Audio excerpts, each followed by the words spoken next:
Bridge city Surat ગણાતા સુરત શહેરમાં પાલિકા દ્વારા તૈયાર કરેલા વધુ એક બ્રિજનું લોકાર્પણ કરવામાં આવ્યું હતું.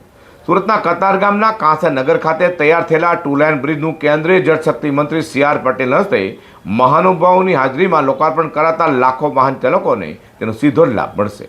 સુરતમાં કતારગામના અમરોલી રોડ પર ગજેરા સર્કલ પાસે કાંસાનગર ખાતે બનેલા રત્નમાલા બ્રિજની લાંબા સમયથી રાહ જોવાઈ રહી હતી. જોકે આખરે પાલિકાએ મુહૂર્ત કાઢતા ગુરુવારે બ્રિજનું ઓપનિંગ કરાયું હતું. સુરત મહાનગરપાલિકા દ્વારા કતારગામ ઝોન વિસ્તારમાં રત્નમાલા જંકશન અને ગજેરા જંકશન પર ઈપીસી પદ્ધતિથી 4 લેન ફ્લાયઓવર બ્રિજની કાંસાનગરથી અમરોલી જતા એક તરફેના 2 લેન બ્રિજનું કેન્દ્રીય જળશક્તિ મંત્રી સી.આર. પાટીલ હસ્તે લોકાર્પણ કરાયું હતું. આ સમયે સુરતના મેયર દક્ષેશ માવણી, સ્થાનિક ધારાસભ્ય વિનુભાઈ મોરડિયા, પરેશ પટેલ તથા પાલિકાના પદાધિકારીઓ અધિકારીઓ ધારાસભ્યો મોટી સંખ્યામાં હાજર રહેવા પામ્યા હતા. કાંસાનગર બ્રિજ શરૂ થતાં રત્નમાલા જંકશન પર ટ્રાફિક જામનો કાયમી ઉકેલ આવશે. આ બ્રિજ સ્ટેશન જેવા મહત્વની કડી હોવાથી સમય ઇંધણથી બચત થશે.